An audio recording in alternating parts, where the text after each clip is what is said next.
All right, y'all, welcome to the Scott Horton Show. I'm the director of the Libertarian Institute, editorial director of antiwar.com, author of the book Fool's Errand, Time to End the War in Afghanistan, and the brand new Enough Already, Time to End the War on Terrorism. And I've recorded more than 5,500 interviews since 2003, almost all on foreign policy, and all available for you at scotthorton.org. You can sign up for the podcast feed there, and the full interview archive is also available at youtube.com/Scott Horton Show. Hey guys, on the line, I've got Erik Sperling from Just Foreign Policy. How are you doing, Erik? Oh, pretty good. Hopeful with everything going on in Yemen. Yeah. And I'll have you people know that Rick Sterling and Erik Sperling are two totally different dudes. Now, although you both write good stuff. Yemen, it's the biggest deal in the world, and we finally have some real good news, huh? Tell me good news. Well, it's certainly the most hopeful moment in the past 8 years from perspective of many, I'd say, anti-war activists, at least in the U.S., and also for many people in Yemen. That the Saudis may finally be ending their military intervention and the related blockade on Yemen's air and sea ports. Great. And so, I talked with my buddy Nasser Arabi, who's a reporter from Sana'a, who I've been interviewing really since the war started. And this is, I guess, 2-3 weeks ago now. And he was just having a great time. He was just happy and telling me, yeah, it's over. And it's, the Houthis are talking directly with the Saudis. The Saudis are prepared to officially recognize and accept the Houthi regime. And so peace is breaking out all over. There's still some loose ends to be tied up, such as the UAE's relationship with Al-Qaeda and with the Southern Socialist separatists and all of that. But it looks like the major motive of regime change has been canceled. So it really is kaput, huh? Well, that's certainly the hope. I mean, I think the indications are that would be the case, but there certainly are many groups, including some indications that folks in, senior folks in the U.S. Administration, are not thrilled with this deal. I think U.S. policy had basically sought to use the Saudi war and blockade as leverage in talks that would weaken Houthi control of the country and in doing so, in their view, weaken Iranian influence. But the Saudis appear to be, essentially, open to giving in to most of the concessions that the Houthis wanted. And, I think there are still forces that are going to be urging them to say, don't give in just yet.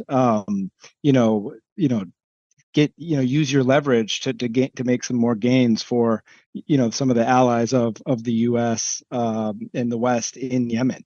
There's a whole series of NGOs that the West has funded in Yemen that they certainly want to be part of the agreement. And as of now, those kind of Western-backed groups are kind of on the outside of these talks. And it's really become talks directly between Riyadh and Sana'a. But of course, as your listeners know, this has been the major focus of activists here, which is ending the U.S.-backed Saudi-led war on Yemen. I think both libertarians and people on the left can appreciate that we want Yemen to be able to chart its own course free of foreign intervention. I always say, these folks are from the country. Their grandparents are from the country. They speak the language. They're going to be the best ones to chart their own path. Of course, that's not the prevailing view in the U.S. power centers, where, despite all the evidence, somehow, we continue to have a better sense of what should happen. And, we continue to think, U.S. policymakers continue to act like they can best chart the course for these faraway countries that we know so little about. So that's sort of the split right now is, whether the foreign intervention component will come to an end. And then the Yemenis will figure it out, or whether, these talks can be leveraged, to continue kind of that Western influence in Yemen. And I think that's kind of a big open question, but it's looking pretty good. It's certainly the most hopeful we've been in the 8 years I've been working on Yemen. And so, there's a lot of hope at this moment. Yeah. I can see the worry, though, when the headline reads, Jake Sullivan discusses Yemen peace talks with Saudi Crown Prince. Just when they were going so well, the Americans show up. So I guess Well, it we'll got see. even worse than that, because we saw that Brett McGurk, who's known as one of the most hardcore kind of Iran hawks and, just one of the most hawkish individuals, is a holdover from Trump administration. And he is in the region as of a few hours ago with other U.S. officials. So they are doing a full court press. There's Lender King, the special envoy, who's been criticized by many in the anti-war movement in the U.S. Well, just to be clear, what do you mean by full court press? They're there to stop this from happening? That's certainly not going to be their public messaging. Their public messaging will be, we want to support the talks. But when in their messaging, that you're going to see something very commonly referred to as, an inclusive or comprehensive peace deal. And what that means is, because there's so many forces inside Yemen that were propped up by the Saudi war, if the Saudis get out without securing the interests of those groups will have very little leverage in talks domestically. And so there's a fear, these U.S. officials, in their mind, they'd say, well, we don't want the Saudis to abandon all of these factions that they've propped up without securing their interests in talks. The risk there, of course, is the same risk that's led to the 8-year war, which is that the Houthis might not be willing to agree to those terms, to give these kind of foreign-backed forces inside Yemen a significant role in the new government. And so that may ultimately lead to the same thing that's led the war to drag on, which is just a lack of agreement. As of now, the Saudis very clearly appear to be leaning in what we think is the best direction, which is just end the foreign war on Yemen, let Yemenis, figure it out, according to the balance of power that exists in the country without foreign intervention. But that's sort of the split that's happening in sort of the Washington, between the anti-war folks in Washington, and you've been kind of supportive of those, of kind of the coalition of groups there, and kind of the more powerful, influential administration folks and quote unquote Yemen policy experts that they're close to. Yep.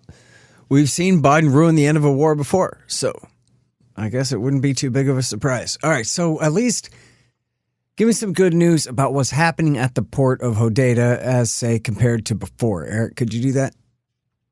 Yeah, well, we don't. So that's the thing. We don't have Hodeidah port news just yet. The Saudis are talking about and have indicated that they would be part of the deal would be to lift all of these restrictions that have essentially led to major cost of, food, just general cost increases for Yemenis. So in Yemen, it's actually not a shortage of food, it's the cost. And the Saudi blockade is a major driver of that. What they have done is they lifted restrictions on the southern port. So a lot of us, you didn't even realize the extent to which the Saudis were blockading the southern port, which is controlled by the U.S. Saudi aligned forces. But this blockade was so cruel that they had a pretty strict blockade on their own allies' port in the south of Yemen, as a way to just ensure that no certain goods could not get to the Houthi-controlled north. So those were lifted, and that is a step forward. But we have not seen progress just yet.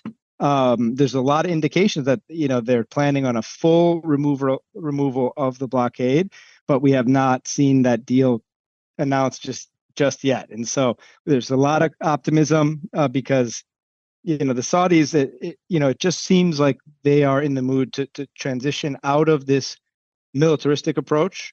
In light of the China broker deal, they're going to be looking to try to engage diplomatically and also economically in the region in a way that they haven't been able to as much due to the proxy war between Saudi and Iran. So, but that said, we still have not quite seen it, but it is a very hopeful moment, and I think we're cautiously but extremely optimistic, I would say. Okay, so where do we stand as far as the activist movement here in the United States trying to end this thing? War powers resolution still, or we got to have a better idea than that now?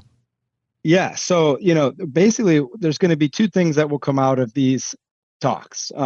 Either what we hope will happen, which is that the Saudis will essentially make a deal that lifts the blockade, ends, guarantees an end to airstrikes, and exits Yemen. And in exchange for that, the Houthis will presumably agree to not do anything to harm Saudi Arabia's interests, or Saudi territory in particular. But and so that was the end result that we hope to achieve with the War Powers Resolution, which is an end to the Saudi intervention. So essentially, the Saudis will be doing what we sought to achieve with the War Powers Resolution. So in that instance, it may not be as critical to proceed with that. But if the talks do somehow break down, then we're very likely to see a resumption of the full-on war between the Sana'a de facto government of the Houthis and Saudi Arabia. And if that were the case, then we would be very, very focused once again on the War Powers Resolution. So much of it is going to hinge on what comes out of these talks, and I think every Yemen watcher or activist is kind of glued to their screens right now to for every piece of news we can get out of these private talks. Yeah. Well, look, I mean, China working out this new peace agreement and this whole new, I hope, unless America can still screw it up, this new modus vivendi between Saudi and Iran sure should help. I mean, it seems to maybe be the backbone of this whole process. What do you think of that?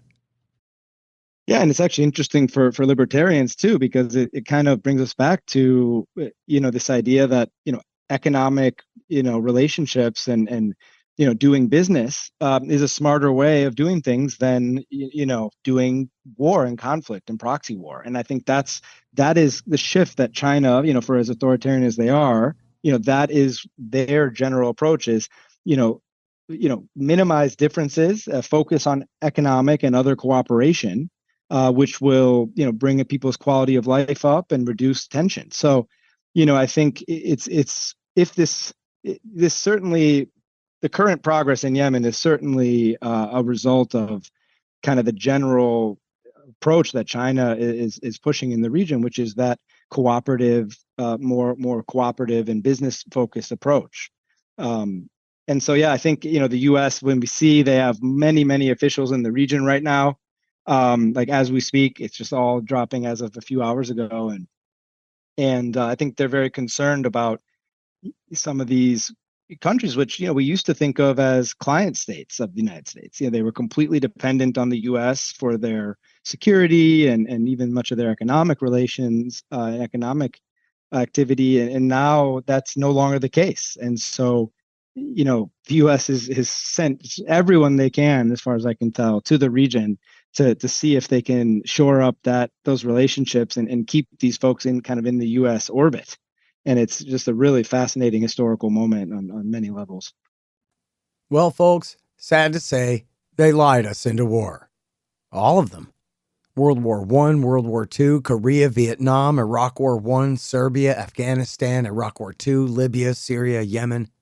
All of them. But now you can get the ebook, All the War Lies, by me for free. Just sign up for the email list at the bottom of the page at scotthorton.org or go to scotthorton.org/subscribe. Get All the War Lies by me for free, and then you'll never have to believe them again. Hey, y'all, Scott here. Let me tell you about Roberts & Roberts Brokerage, Inc.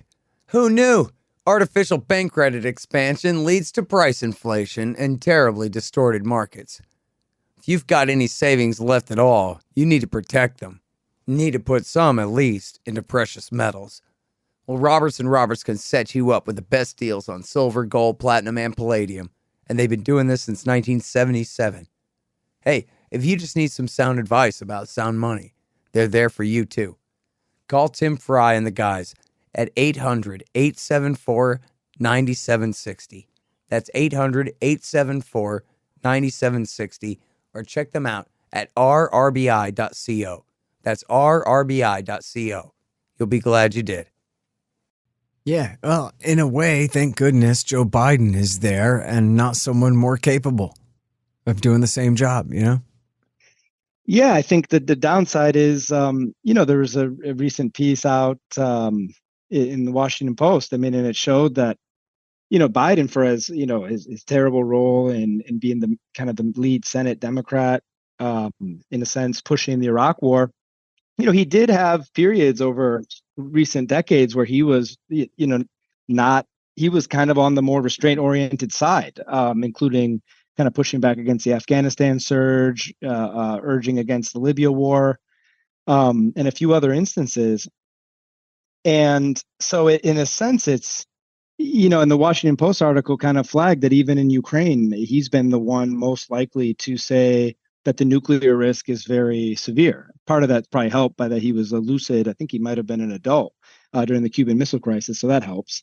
But so in a sense, it's good. It's not someone more hawkish and capable. But on the other side, when the president is kind of out of it, it gives a lot of power to these unelected bureaucrats who have a ton of ability to kind of shape outcomes and limited. If President Biden has limited energy to get deep into the weeds on these issues, then that just means more power for unelected bureaucrats. So it is still a problem, and we'll have to see kind of what that means as Brett McGurk is in the region and the Yemen envoy Tim Lenderking's in the region. They're really going to have a lot of ability to shape this, and we'll have to see what that means. But it hasn't been good up till now. I mean, we have Lenderking was appointed early in the Biden administration over 2 years ago, and there was very limited indications that until the sudden kind of Chinese brokered deal, there were very limited indications that they were going to find a way to resolve and end the Yemen war. I would say, in a sense, it's great. It's not a more capable, hawkish president, but it tells you a lot about our country. Biden, Iraq war advocate at the time, is maybe one of the least pro-war people in his administration, which is troubling. Yeah, well, and he sure gives them plenty of free rein, it looks like to me, but I see what you mean there. It could be worse. And you look at this administration, it's like, what diplomatic deals have they managed to secure? I mean, they blew the Iran deal, even though Iran was adhering to it. And it was their deal. I mean, they were the ones who helped to do it. I mean, it was John Kerry more than them, but still they were in on it. Yeah, so you don't have a deal there. We don't see much of a push for diplomacy in Ukraine. You don't see, Yemen was pretty much stagnant until the sudden breakthrough that, I think the evidence is China facilitated that. And, so you really you look at, North Korea, there's nothing there. I mean, there's major warnings coming out about escalation there. I can't even keep all of the conflicts, the potential threats and risks in my head at one time. There's just so many. So, we don't even have a return to, say, Obama policy on Cuba, or even Obama policy on Venezuela. It's all still mostly Trump policy with regard to those. So it's just really amazing how poorly this team has done as far as the Biden team has done as far as diplomatic achievements that reduce tension or reduce human suffering abroad. When they went back to stunning. Yeah, and they went back to Obama's policy on North Korea, where they could have built on the progress that Trump was making. And instead they went back to the permanent cold shoulder and increased tensions there. More military exercises and all that. Yeah. I mean, so it's just, this administration, you hope that someone could get through to Biden and say, is this really what you want your legacy to be? Do you really want your legacy to be one where tensions escalated in almost every, either were maintained or escalated in many, almost every area. And I don't think that's what his intent was. I mean, I think he did have growing skepticism, over the recent decade or two about things like Libya, things like Syria. And yet, I think it is a lot of there are a lot of these unelected bureaucrats that have their own agenda, and it's certainly not an agenda that really any normal person, any normal American can understand or see as valuable. And so, and then you have, of course, major escalation. We're still continuing to escalate with China as well. So you just have across the board escalation, and You hope it is at least a huge relief to see that there's another actor in the world that is promoting peace, for as repressive as China is and for their many flaws, at least their impact as of now seems to be positive in the international arena. And so that's we're very lucky in that sense for that, because otherwise if it was a totally unipolar world and this was all we had, it could be in a very dangerous place. Yeah, it's the most disgraceful damn thing in the world, but it is what it is, and I'll take it, man. This has been an absolutely nasty war, every bit as bad as Iraq War II, and Lord knows there'll never be any accountability for it, but at least it's coming to an end here, it looks like. So I agree with you, though. It remains to be seen whether the Americans can find a way to screw this up. So, so everyone should pay. I know your base, your audience and followers have been huge in terms of the impact. I think everyone can see it online that this kind of libertarian left coalition, but the part that you bring, and it's been huge in terms of creating pressure. And so, I know a lot of those folks are very sharp and will be following this and will be ready to try to see this war to an end. It's not every day we end a war in America. So it would feel really good if we could say, this U.S. Saudi war on Yemen is finally over after 8 years. In 8 years, I mean, that's pretty good. Yeah, Afghanistan took us 20. 8-year war. If we can get it done in 8, that would be pretty great. Well, we're probably just switching sides again. There's going to be more Al Qaeda guys than ever to kill there, but it still would be way better than this attempted regime change, which has just amounted to a genocide, inflicting famine on these people, and just this. I'm not promoting the terror war, but I'm just saying the war for terrorism has been way worse than what preceded it. But anyway, so listen, not that I'm in favor of that, but so on ending the current war and making sure that we can do whatever we can to provide pressure. What do people do? We call the White House switchboard, or we look up Just Foreign Policy. You got some kind of Yemen campaign that's still going on that people can get involved, because it's not over yet. We don't want to get too satisfied here. And so let's end with what kind of activism you're doing and other people can get involved in here and how they can get involved. Yeah, well, I think definitely continue to follow your Twitter page. You're always on top of it. Also, we're at handle is Just FP for Just Foreign Policy, and we'll keep updates. With the talks ongoing, we're sort of in a wait and see mode.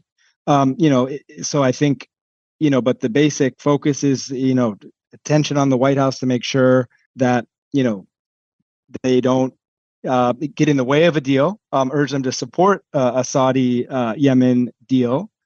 But so I think if this deal does happen, I think we'll be pushing for the U.S. to essentially support reconstruction efforts in line with, to try to make sure Yemen can actually recover from this horrific war. Their ports have been destroyed. They don't even have capacity to import everything that they need to be importing. Their infrastructure is destroyed. So that, if the war does end and we finally win that, then we'll move on to accountability, reconstruction accountability. And I do think another focus will have to be, what was, reviewing the U.S. role in this horrific conflict. Because if you remember, this all began, Tony Blinken was in Riyadh in April 2015 announcing accelerated U.S. support and targeting assistance for the Saudis. And, so I think, that will be, the focus will turn to kind of reconstruction and accountability for U.S. officials that were involved. And if the war doesn't end, which is possible, I hate to say it, but, then we'll be right back at it, working to cut unauthorized U.S. support for the Saudi war. So I think everyone should just stay tuned. Obviously, stay glued to your page, and check us out on Twitter at JustFP, and we'll just be updating as we all learn what comes out of these talks. Okay, awesome. Well, thanks very much for your time, Erik. Really appreciate it. Yeah, thank you. Talk.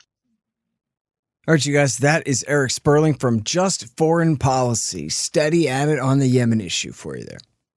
The Scott Horton Show, Anti-War Radio, can be heard on KPFK 90.7 FM in LA. apsradio.com, antiwar.com, scotthorton.org, and libertarianinstitute.org.